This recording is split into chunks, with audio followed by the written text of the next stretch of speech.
Entonces continuamos con nuestra serie, El que come de mí vivirá por mí. Quiero leerles algo que dijo C.S. Lewis respecto a Jesús. Dice, un hombre que fuera solo un hombre y dijera las cosas que Jesús dijo, no sería un gran maestro moral. Sería un lunático. Al mismo nivel de un hombre que dice que es un huevo cocido. O sería un demonio del infierno. Tienes que elegir, o fue y es el Hijo de Dios, o fue un loco o algo peor. Puedes encerrarlo como a un loco, puedes encerrarlo y escupirlo como a un demonio, o puedes caer a sus pies y llamarlo Señor y Dios. Pero no vengas con ideas absurdas como que era un gran maestro humano. Esa opción no existe, no nos la dejó, no tuvo intención de hacerlo.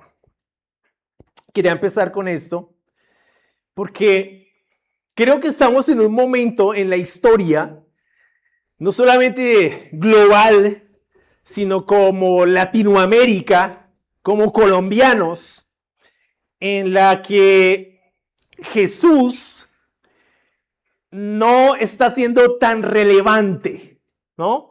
No está teniendo tanto peso en la vida, particularmente de lo que conocemos como la iglesia. Por eso estamos estudiando este tema. Por eso estamos hablando del legado del maestro. Porque como he dicho en otras ocasiones, el cristianismo no se trata de un sistema. No se trata de una institución. No se trata de un grupo religioso. No se trata de un buen sistema moral, porque Jesús no fue un maestro de moral necesariamente. ¿Sí? Fue un hombre en el que Dios encarnó. Era Dios hecho hombre. Verdaderamente hombre, verdaderamente Dios, en una sola persona. Encarnó.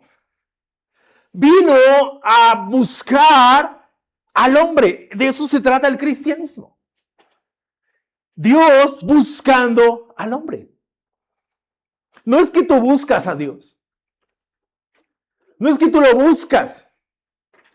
Dios se encarna y busca al ser humano. Eso jamás puede ser religión. Nunca. Eso jamás puede ser sistema. Eso jamás puede ser institución. Dios, piénsalo de esta manera. Dios se despoja de su gloria y encarna en un ser humano para buscarnos. Dios caminó en este mundo. Dios convivió con los hombres. Dios enseñó a los hombres. Dios se acercó a los hombres. Eso es el cristianismo. Y no podemos reducirlo a una mera institución. No podemos reducirlo a un mero sistema. Es mucho más que eso. Y es un privilegio. Cuando hablamos de ser cristianos, no hablamos de que somos miembros necesariamente de una iglesia como organización. Somos miembros de un cuerpo. Somos miembros de Cristo mismo. Eso es totalmente diferente. Y pues lógicamente eso hace una gran diferencia. Entonces cuando hablamos de seguir a Jesús, no hablamos solamente de ser parte de una comunidad, hablamos de una comunidad que es miembro de Cristo. Eso hace la diferencia. No sé si tú la sientes, yo sí. Yo por lo menos siento eso, siento un privilegio de ser parte de esto. Mucho de lo que pasa hoy precisamente y por qué el cristianismo no hace el impacto que debería ser es porque lo hemos reducido a eso, a un sistema. A un sistema. No a lo que Jesús realmente pensó. Ser sal, ser luz. Piénsalo. Ser sal, ser luz. Ser sal de la tierra, ser luz del mundo. Eso, cuando tú piensas en eso, tienes que pensar en que fuimos diseñados para hacer una diferencia. Jesús caminó en este mundo haciendo una diferencia. Es más, la historia de la humanidad se parte en dos a partir de Jesús. Por eso decimos antes de Cristo, después de Cristo. Eso hace una gran diferencia, completamente. Entonces, cuando hablamos de cristianismo, tenemos que ir al fondo del asunto y pensar que no estamos hablando de un sistema, de una organización. Estamos hablando de una persona, de Dios hecho hombre, buscando al hombre. Estamos hablando de relación, pero en ese sentido.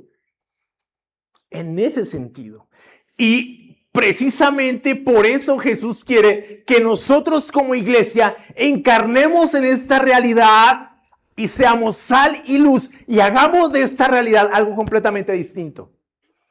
Esa es la función de la iglesia. Por eso no podemos pensar solamente en nosotros mismos. Por eso yo les he dicho que cuando vamos a la Biblia no pensemos tanto en lo que hay para mí, sino pensemos más bien, Dios, ¿qué quieres de mí? Es eso. Vivimos en una sociedad consumista, además de hedonista. Entonces vivimos para consumir y vivimos para el placer. Y cuando vamos a la Biblia, entonces vamos a la Biblia a ver qué hay para nosotros y cómo me siento bien leyendo la Biblia. Y a veces no me siento bien leyendo la Biblia, porque me confronta. Porque me llama, por ejemplo, a vivir en santidad. Y no es un llamado para nosotros como seres humanos realmente cómodo, cuando somos llamados a ser santos. Pero claro, hay una idea hoy, y eso surge de todas estas mega iglesias, que llaman a la gente, o llaman a las personas, y hablo en general, y ya no estoy tratando de señalar a alguien, sino que es una teología realmente perjudicial. Llaman a la gente a buscar en esto cosas que no se nos pide buscar ahí, o sea, no están ahí. Me hago entender, o sea, no vamos realmente a encontrar esa prosperidad que ellos señalan. No. O que apenas yo toque la Biblia, todas mis enfermedades se van a ir. No necesariamente. No ocurre de ese modo. Pero es lo que estamos viviendo hoy. Yo siempre me he preguntado, ¿eso qué diferencia hace realmente desde la perspectiva de Jesús? Cuando Él vino acá, cuando Él puso los pies sobre esta tierra, encontró una realidad muy compleja. Encontró muchísimas situaciones dificilísimas, por eso encarnó. Para traer salvación, para traer esperanza. En un mundo confundido, perdido, agotado, cansado, destruido por causa del pecado y también agotado por causa del peso de la religión que no hacía ningún tipo de diferencia. Vino a tratar o vino a buscar redimir ese mundo. Y tenemos que verlo de esa manera. Eso fue lo que Él vino a hacer. Y es lo que pide a la iglesia que haga. La iglesia no se puede convertir en un club, en un centro de entretenimiento. No, porque eso no es la naturaleza de la iglesia. Por ejemplo, cuando vamos a la Biblia encontramos que la naturaleza de la iglesia es una familia. Una familia. Es un pueblo santo. Un pueblo que es posesión suya. Nación santa. Sacerdocio real. Esa es la naturaleza de la iglesia. Un templo donde reside el Espíritu Santo. El edificio de Dios es de Él, no de nosotros. Entonces, eso sugiere que tenemos que escuchar más a Dios para saber qué debemos hacer con su iglesia en lugar de tomar la iglesia como tubo de ensayo, prueba de laboratorio, ¿no? Ensayo, error. No, tenemos que ir más a lo que Él piensa. Yo sé que mucha gente tiene una idea de lo que debería ser la iglesia. Me gustaría una iglesia así. Me gustaría así. Me encantaría así. Yo creo que es mejor preguntarle al Señor qué clase de iglesia Él quiere en este mundo. Porque Él fue el que puso su sangre para eso. Él fue el que sacrificó su vida por su iglesia. Necesitamos humildemente preguntarle, ¿tú qué quieres? Porque nuestras ideas generalmente suelen ser un poquito difíciles y tienden a estropear a veces las cosas. Debemos pensar en eso. Si Él vino acá a hacer una diferencia, ser sal, ser luz, como lo fue, y deja a su iglesia y la envía con el mismo propósito. Lógicamente, no somos sus discípulos solamente para decir que somos sus discípulos. Necesariamente somos sus discípulos para hacer una diferencia aquí. Tiene que ser. Eso es un propósito en la vida. Es una misión en la vida. ¿Tú te has preguntado alguna vez cuál es la razón de mi vida? ¿Qué hago yo en este mundo? ¿Para qué estoy? ¿Para qué vivo? ¿Para qué nací? ¿Por qué estoy en este tiempo? Te tengo la respuesta. Para ser un discípulo de Jesús. Amén. Como dijo Eugenio ayer, no se emocionen mucho. Para ser un discípulo de Jesús. Imagínate, es para eso. Esa es la razón de ser. Nuestra. No estamos aquí para hacer plata, aunque si haces plata, está bien. No estamos aquí para estudiar una profesión, aunque se la estudias, está bien. No estamos aquí para tener o estar definidos por lo que tenemos o por lo que hacemos o por lo que somos, en términos de profesión y todo ese tipo de cosas, para ocupar un estatus social, aunque está bien si lo alcanzamos, no hay problema con eso, en tanto eso no estorbe quiénes somos nosotros en Cristo. En tanto no lo estorbe. En tanto eso material, eso que alcanzamos, no se convierta en un ídolo en nuestra vida. Que se ponga en el lugar en el que Cristo debe estar. Todo eso está bien. Pero la razón de ser nuestra es ser discípulos del Señor. Amén. Por eso el que come de mí, vivirá por mí. Vamos a Juan 6:52.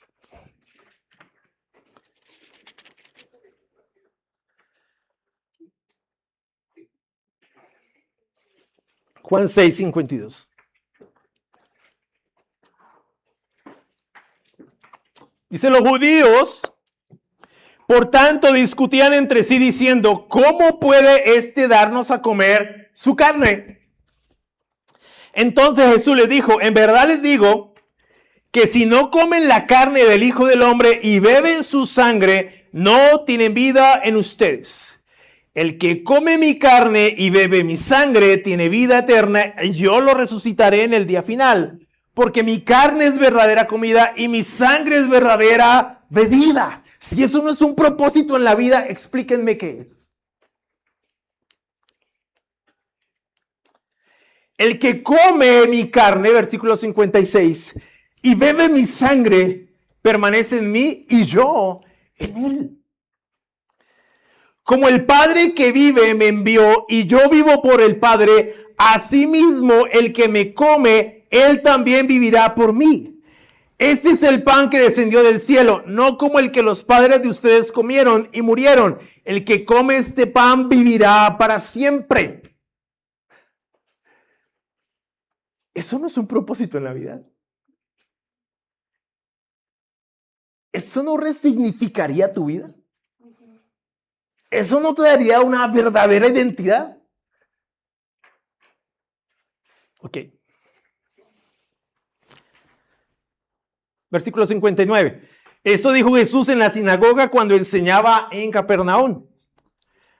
Versículo 60. Por eso muchos de sus discípulos, cuando oyeron esto, ojo a esto, dijeron, dura es esta declaración, ¿quién puede escucharla? Sus discípulos. Pero Jesús, consciente de que sus discípulos murmuraban por esto, les dijo, ¿esto les escandaliza? Pues ¿qué es si vieran al Hijo del Hombre ascender a donde estaba antes? El Espíritu es el que da vida a la carne, para nada aprovecha. Las palabras que yo les he hablado son espíritu y son vida. Pero hay algunos de ustedes que no creen, discípulos. Porque Jesús sabía desde el principio quiénes eran los que no creían y quién era el que lo iba a traicionar. No podemos engañar a Jesús, ¿no? También decía, por esto les he dicho que nadie puede venir a mí si no se lo ha concedido el Padre. Como resultado de esto, mira lo que dice acá. Muchos de sus discípulos se apartaron y ya no andaban con él. Entonces Jesús dijo a los 12 discípulos, ¿acaso también ustedes quieren irse? Ahorita vamos a profundizar más adelante en eso. Simón Pedro le respondió, Señor, ¿a quién iremos? Tú tienes palabras de vida eterna y nosotros hemos creído y sabemos que tú eres el Santo de Dios. Jesús le respondió, ¿no los escogí yo a ustedes, los 12? Y sin embargo, uno de ustedes es un diablo. ¡Wow! ¡Qué conversación!, ¿no? Todos seré yo. Versículo 71, él se refería a Judas, hijo de Simón Iscariote, porque este es uno de los 12, uno de los 12 lo iba a entregar. Muy bien, vamos a trabajar sobre este texto. Y esta parte del texto de Juan hace evidente la controversia que generó Jesús con su declaración de ser el pan vivo que bajó del cielo, porque esa es la discusión en todo Juan 6. Y que ese pan es su carne que dará para que el mundo viva, cuando él dice, yo soy el pan de vida. Entonces Juan registra la respuesta de Jesús, pero también la de algunos de sus discípulos que terminan abandonándolo y por supuesto también la respuesta del círculo de los 12 discípulos. Entonces vamos a analizar un poco esto. El texto presenta por lo menos 3 verdades fundamentales y algunas que se derivan de ellas y que sin duda son pertinentes, relevantes, importantes para nosotros como cristianos hoy. Son tiempos difíciles, tiempos en los que el mundo nos demanda, nos quiere para él, para el mundo, esa es la verdad. El mundo está permanentemente tratando de conquistar nuestro corazón. El mundo está tratando de desbancar a Dios de nosotros. Y en muchos casos lo ha logrado. Son tiempos difíciles.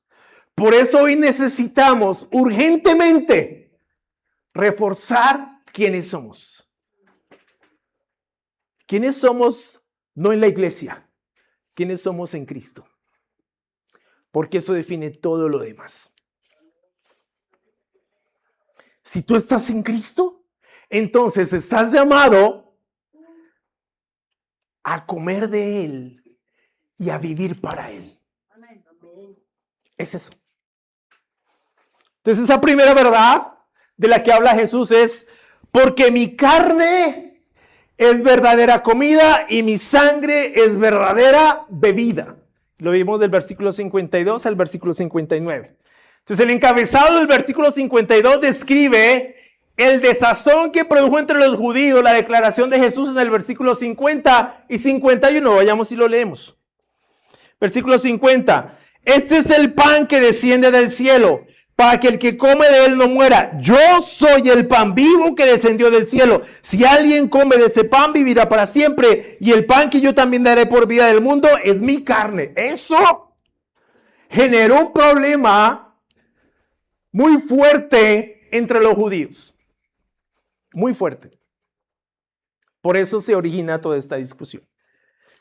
La pregunta que se hacían y que era incomprensible para ellos era, ¿cómo puede darnos a comer su carne? Sin duda les estaba generando muchos problemas dicha declaración. Y no era para menos. Ellos habían tomado de forma literal las palabras de Jesús sin entender que se trataba de una enseñanza metafórica.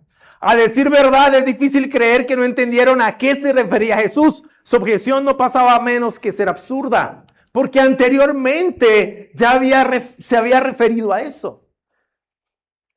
Y había dicho, la obra que Dios quiere que hagan es que crean en el que Él envió. Es decir, en Él. De cualquier forma, esto contribuyó a que Jesús ampliara y explicara de forma más profunda su enseñanza, sin abandonar, lógicamente, ese lenguaje metafórico. Ahora bien, es posible que no entendieran lo que estaba tratando de enseñar el maestro a causa de su falta de fe. Para todos nosotros es bien sabido que para los judíos fue bastante difícil creer que Jesús fuera el Mesías.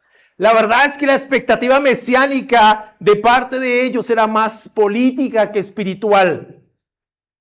Y esto último se hace evidente en el hecho de que querían hacerlo rey. Pero lo que estaba enseñando Jesús era algo completamente diferente. Jesús enfatiza, en este caso a los judíos, quienes eran los que objetaban acaloradamente, verdades que se han mantenido en el tiempo porque no son temporales, son eternas. Ciertamente, subraya Jesús y le asegura con claridad que si no comen la carne del Hijo de Hombre, no beben su sangre, no tienen realmente vida. Sigue enfatizando esa verdad diciendo que el que come su carne y bebe su sangre tiene vida eterna y Él lo resucitará en el día final. Entonces, es importante aclarar aquí que este pasaje no se refiere de forma directa, por ejemplo, a la Santa Cena. Algunos le han dado esa interpretación, pero el contexto no lo permite. El comer y beber la carne y la sangre de Jesús claramente es un acto de fe. Es una metáfora. Como cuando Él dijo, yo soy la puerta. No era literal. Porque si no, entonces, ¿cuál va a ser la puerta? Si lo volvemos literal, ¿cuál sería la puerta? O cuando Él dijo, yo soy el camino. ¿Cuál de todos los caminos que hay en este mundo? Físicos. Claramente es una metáfora. Jesús está hablando de forma metafórica. Y cuando Él dice que es el pan de vida, pues evidentemente está hablando de forma metafórica y está llevando a su audiencia a pensar en términos de fe. ¿Quién es Él? El pan que bajó del cielo. Ningún otro maestro en la historia de la humanidad ha dicho cosas como estas. Y si Él está diciendo que Él es el pan de vida y que su carne es verdadera comida y su sangre es verdadera bebida, significa que el mejor alimento que una persona puede tener en su vida, espiritualmente hablando, es Jesús. Y que necesitamos comer de su sangre, comer de su carne y beber de su sangre. Literalmente estar consumidos por Jesús en nuestra vida. Que sea Jesús quien nos llene profundamente. Que sea Jesús quien signifique y resignifique quienes somos. Porque eso es lo que va a hacer que vivamos vidas diferentes. Claro. Si nosotros pensamos de Jesús de esa manera, si bebemos de su sangre, comemos de su carne, de la manera que lo está señalando así, es decir, que hay esa relación tan profunda, pues nuestra vida tiene que ser diferente. ¿O no? No dicen acá, creo que en toda Colombia, el que anda entre la miel, algo se le pega. No puede ser que tú andes con Jesús y nada se te pegue. Piénsalo. ¿Cómo puedes decir que sigues a Jesús, pero Él no tiene influencia en tu vida?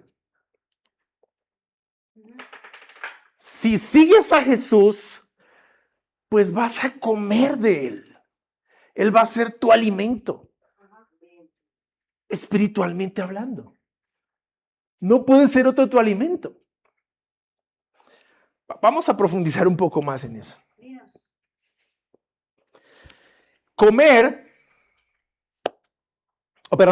El lenguaje metafórico puede ser entendido a la luz del futuro sacrificio de Jesús.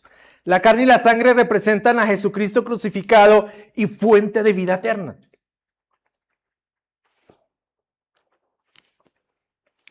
Comer y beber son ciertamente dos acciones de las que depende nuestra vida física aquí en la tierra.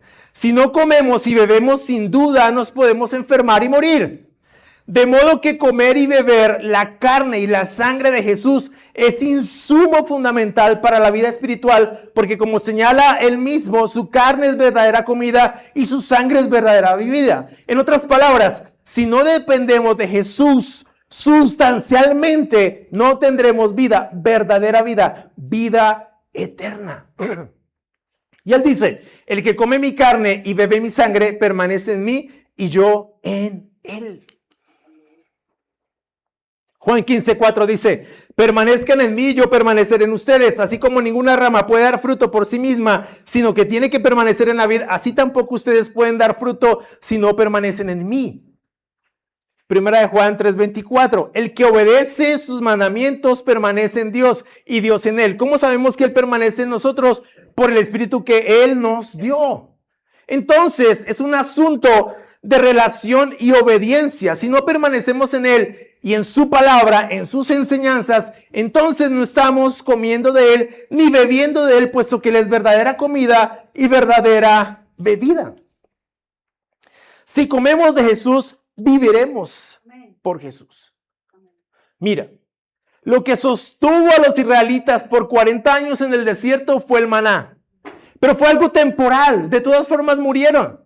El que come de Jesús vivirá para siempre. Y aquí es bueno hacernos varias preguntas. ¿De quién o de qué estamos dependiendo? ¿Qué o quién está siendo nuestro alimento? ¿Quién nos está sustentando? Y aquí quiero hacer algo, quiero que pensemos en algo.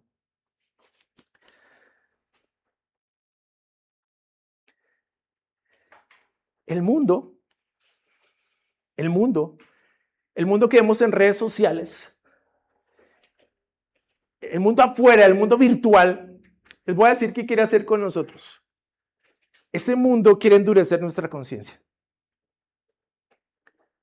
Ese mundo nos quiere influenciar de tal manera que terminemos separándonos gradualmente de Jesús. No es inmediato, no es automático. Poco a poco te vas a ir distanciando. Poco a poco lo vas a ver innecesario. Porque claro, por supuesto, el mundo virtual es atractivo. Díganme si no. ¿O no les parece atractivo hacer scrolling? Scrolling, ¿no? Pasar videos. Es atractivísimo. Uno pierde ahí fácilmente 3 horas. Es atractivo. O sea, eso realmente lo consume a uno. Lo atrapa, ¿o no? Por supuesto que sí. Pero ¿qué está pasando en tu mente cuando eso pasa? Tu mente se está reconfigurando. Créelo o no. Puedes creerlo o no, está bien. Pero tu mente se está reconfigurando de tal manera que llega a un punto donde tú ya no ves necesario leer tu Biblia. A mí me da sueño. Es que no la entiendo. Pues si no la lees, nunca la vas a entender. Porque el único lugar donde podemos encontrar a Jesús para comer de él y beber de él está aquí. En ningún otro lugar. Mira, el cómo esté tu vida en este momento, quiero ser muy claro con eso, si eres cristiano o no lo eres, no es más responsabilidad que tuya. Nadie más tiene la culpa de cómo tú estás. Seas cristiano o no lo seas. Tú eres el resultado de ti mismo. Tú has llegado hasta aquí porque tú has decidido llegar hasta aquí. Sea como sea que estés. Bien o mal. Si eres un cristiano maduro, sólido, estable, espiritual, que ha sido victorioso en su vida como cristiano, Amén por ti, porque has llegado hasta ahí, porque has decidido creerle al Señor. Amén. Ya has decidido confiar en Él, comer de Él y beber de Él. Pero si tú estás mal, aún como cristiano, es tu responsabilidad, de nadie más. No le eches la culpa a los sermones, no le eches la culpa a la iglesia, no le eches la culpa a tu esposa, a tu mamá, a tu suegra, a tus hijos, a tus amigos. No le eches la culpa a nadie. Es hora de asumir responsabilidad. Es hora de asumirla. Estés como estés, es tu responsabilidad. Eso significa que no vamos a ayudarte, pero por supuesto. Pero es difícil ayudar a alguien que no asume su responsabilidad. Es difícil ayudar a alguien que no reconoce. Estoy así porque yo llegué hasta aquí así. Es mi culpa. Lo siento.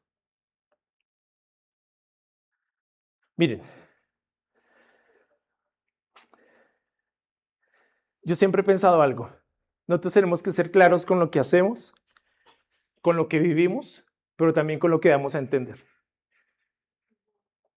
Somos responsables de todo eso. Nadie más puede tener la culpa de cómo nosotros estamos. Nadie más. Es que tú no vives con mi esposa, hermano. Tú supieras. Tuvieras esa mujer. Yo no sé qué es lo que la posee. Yo no sé. Yo estoy tranquilo. Y de repente se desata el fuego del infierno en la casa. Es tu culpa.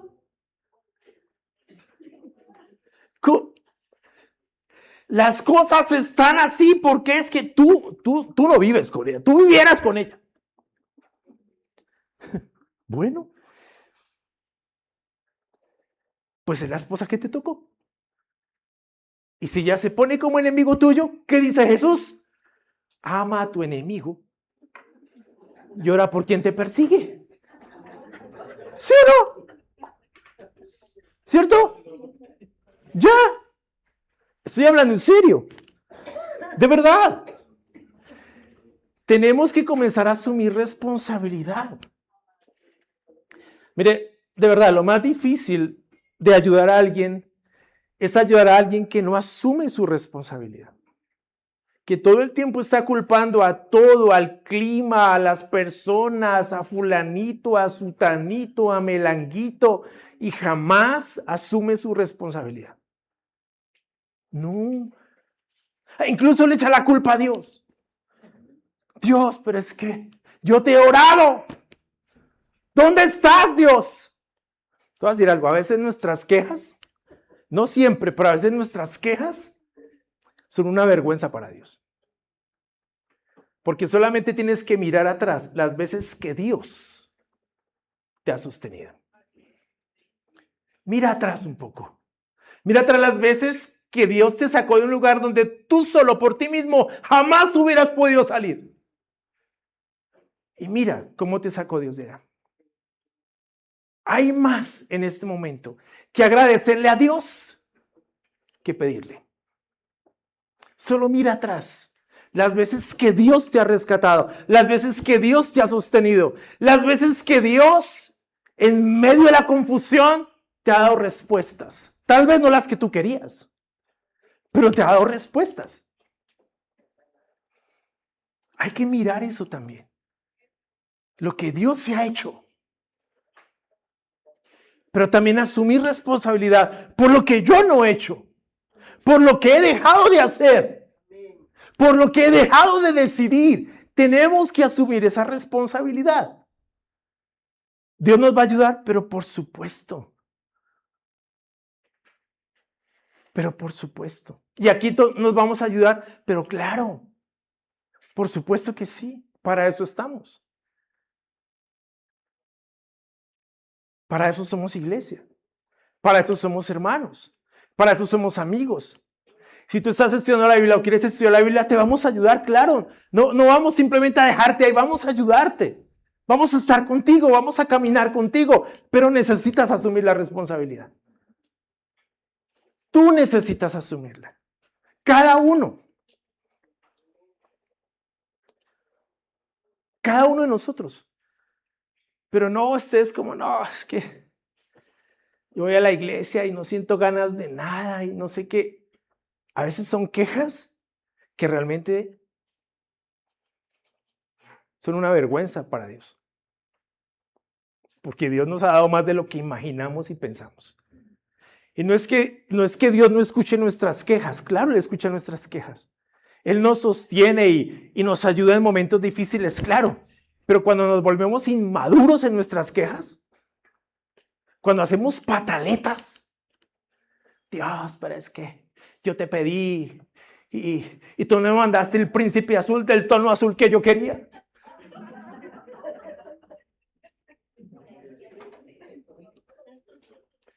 Eso ya es pataleta. Lo que voy es que de verdad necesitamos pensar, mis hermanos, ¿quién nos está influyendo en este momento? ¿Quién? Y amigos, ¿de quién nos estamos alimentando? ¿Quién nos está nutriendo? ¿Cuál es nuestra comida? ¿Cuál es nuestra bebida?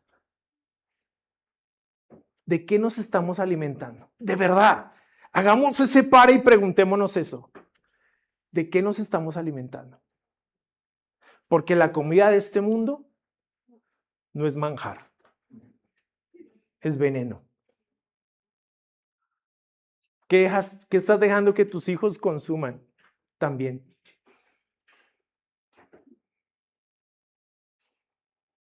Solteros.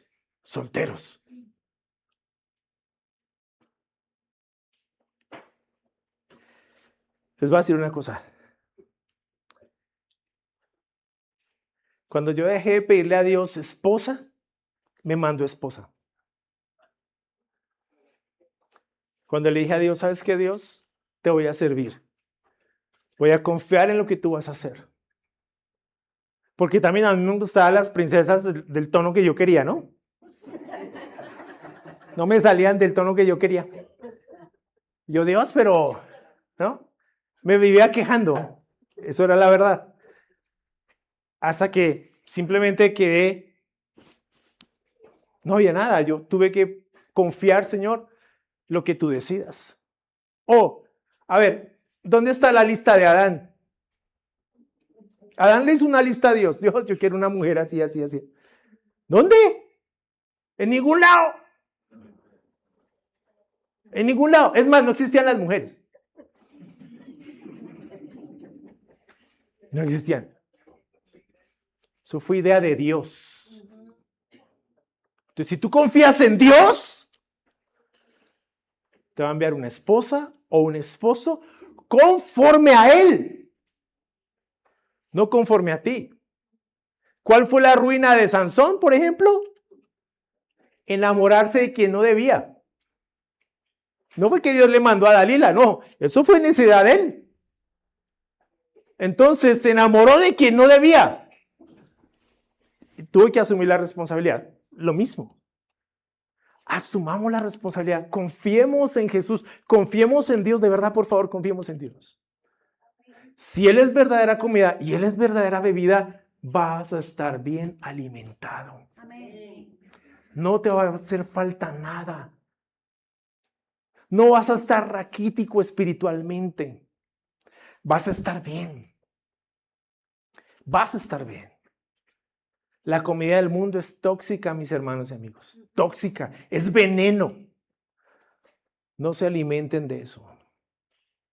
No hagan de eso lo que define sus vidas. No. Es Jesús quien debe definir nuestra vida. Amén. Si comemos de Él, viviremos por Él. Las palabras, segunda verdad, las palabras de Jesús son espíritu y son vida. Entonces, el escenario y la audiencia y la controversia cambian. El pasaje advierte que algunos de sus discípulos, al escuchar estas enseñanzas de Jesús, objetaron y exclamaron: esta enseñanza es muy difícil, ¿quién puede aceptarla?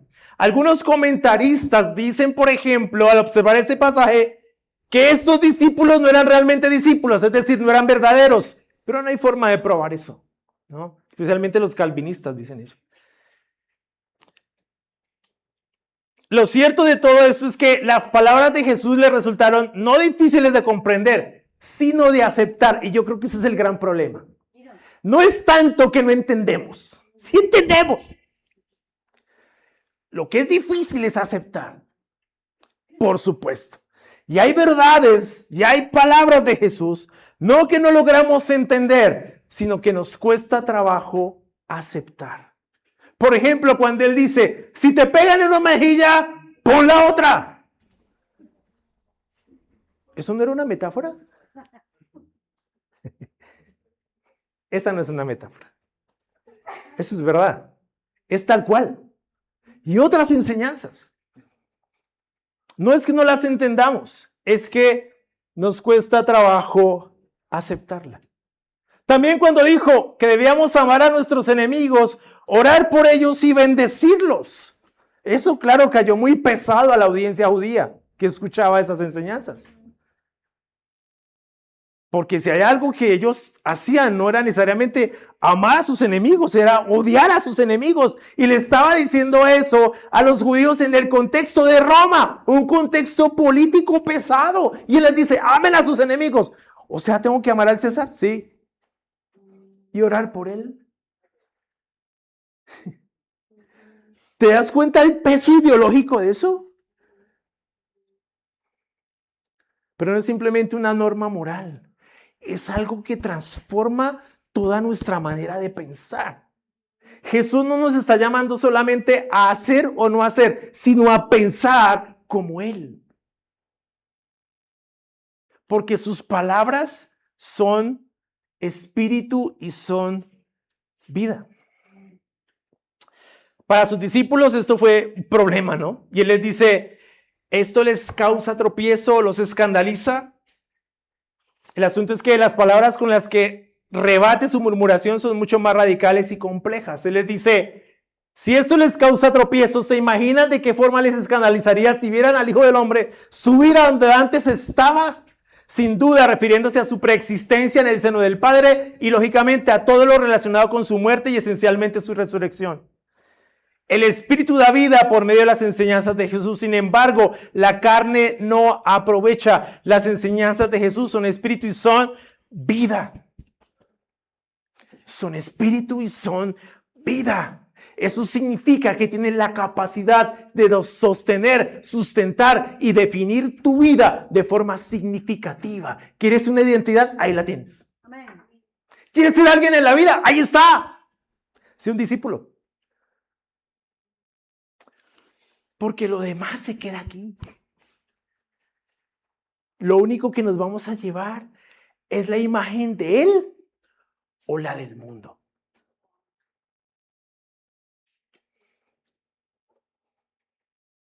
Eso es lo único que nos vamos a llevar. Si quieres realmente una identidad, aquí está. ¿Quieres ser alguien en la vida? Aquí está. Sé un discípulo de Jesús. Y si eres un discípulo, pues lógicamente vas a ser salvo. Lógico. Obvio. ¿Quieres ser alguien? Ahí está.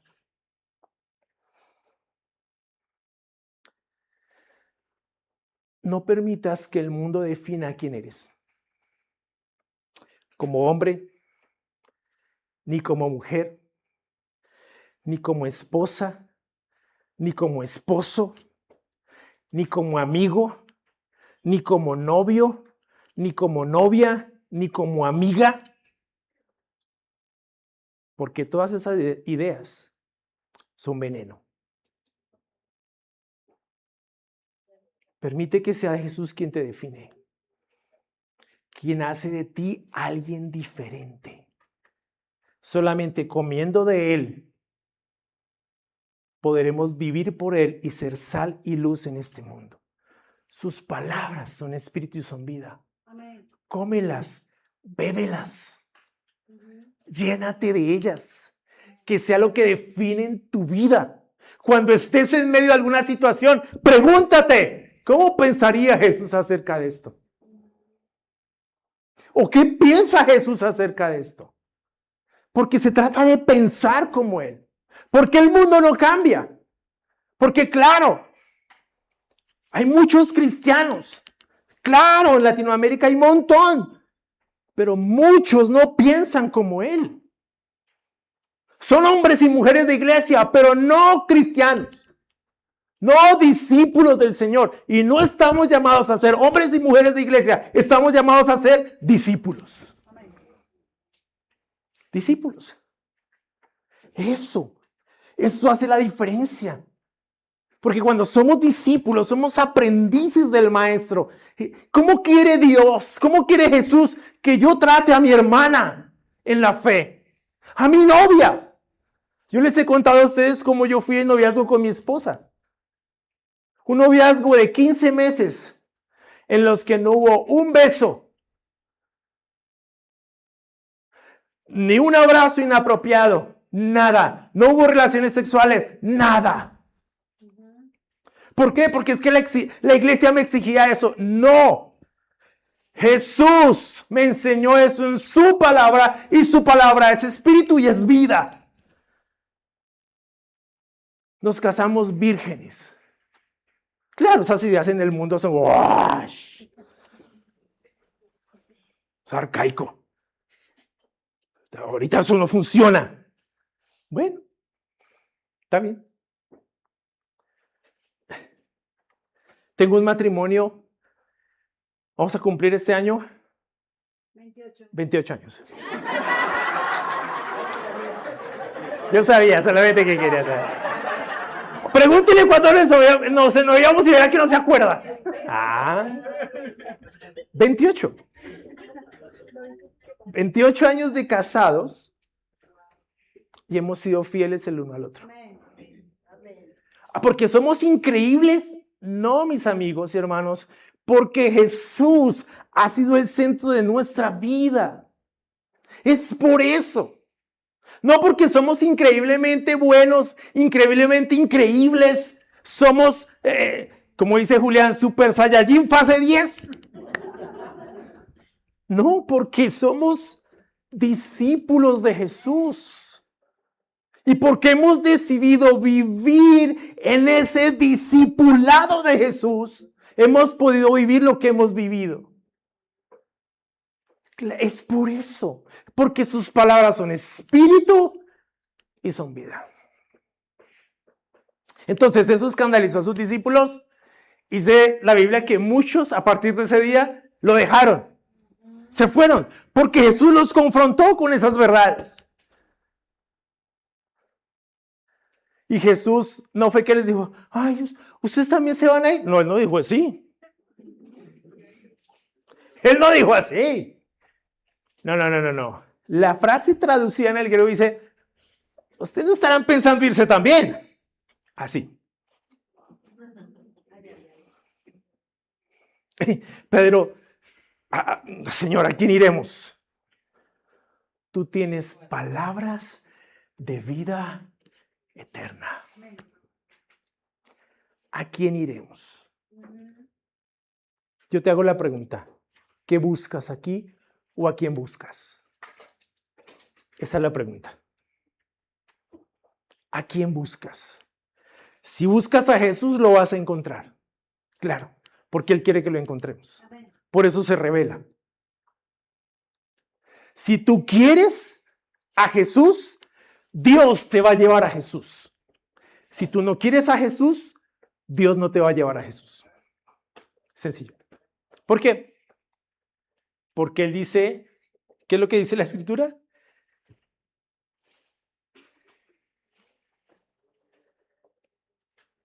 Que nadie puede venir a mí si no lo ha concedido el Padre. Entonces yo te pregunto, ¿a quién buscas? ¿Qué buscas del cristianismo? ¿Prosperidad? ¿Bienestar? ¿Éxito? ¿Una novia? ¿Un novio? Porque yo llegué a la iglesia buscando eso. Créanme, la hermana que me invitó fue muy sabia. Yo estaba detrás de ella. ¡Ja! Que uno es bien pagano, ¿verdad? Yo llegué detrás de ella, una mujer súper linda, súper amable, espiritual. Pues a ver, ¿quién no quiere una mujer así? Pero yo no era todo eso. Y yo llegué detrás de ella. Le dejaba el juguito en mi almuerzo, todo amable. No todos los días, solo me lo recibió una vez. Y después me lo dejaba ahí. Y hasta que se estará creyendo. Yo comencé a llenarme, ¿no?, de actitudes. Hasta que me dijo, mira, te quiero invitar a una charla bíblica. Y todo encajó. Yo, esta es evangélica. Pero ya estaba ya metido. Ya había dicho sí. Listo, yo fui a la iglesia. Comencé a estudiar la Biblia. Y ahí entendí lo que Dios quería que yo entendiera. Amén.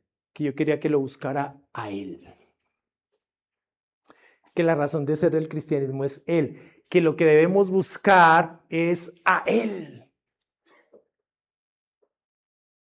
A Él. Porque Él tiene palabras de vida eterna. Entonces, ¿a quién iremos? El único lugar donde encontramos esas palabras de vida eterna es en Jesús. Por eso es importante que tú respondas, tú. Discípulo o no discípulo, ¿a quién buscas? Porque eso es lo que define tu vida. Finalmente, lo que dice Pedro, ¿a quién iremos? Claro, muchos después se fueron. Un montón de discípulos se fueron porque fueron confrontados con la verdad. Claro, esas palabras de Jesús incomodaron enormemente a muchos de ellos y simplemente terminaron yéndose.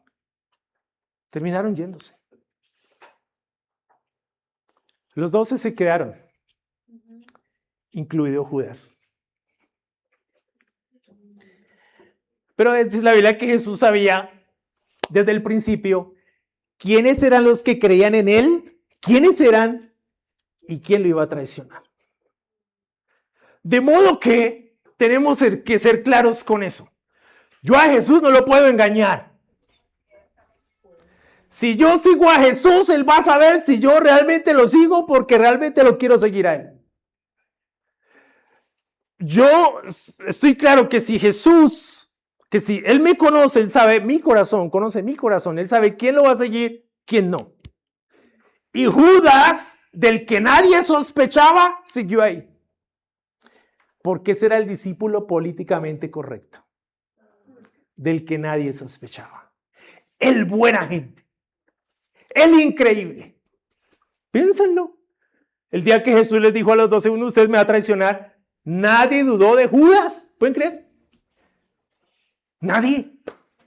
Uno dice, pero ¿por qué todos se señalaban a sí mismos? No porque fueran humildes, eran porque estaban asustados. Y sabían quiénes eran. Ellos, ¿seré yo maestro? ¿Seré yo maestro? ¿Seré yo maestro? Judas nunca preguntó eso. Y él dice, el que meta o el que moje conmigo el pan en el plato, ese es. Y Judas metió el pan. Y yo leo ese texto y yo digo, y ninguno dudó.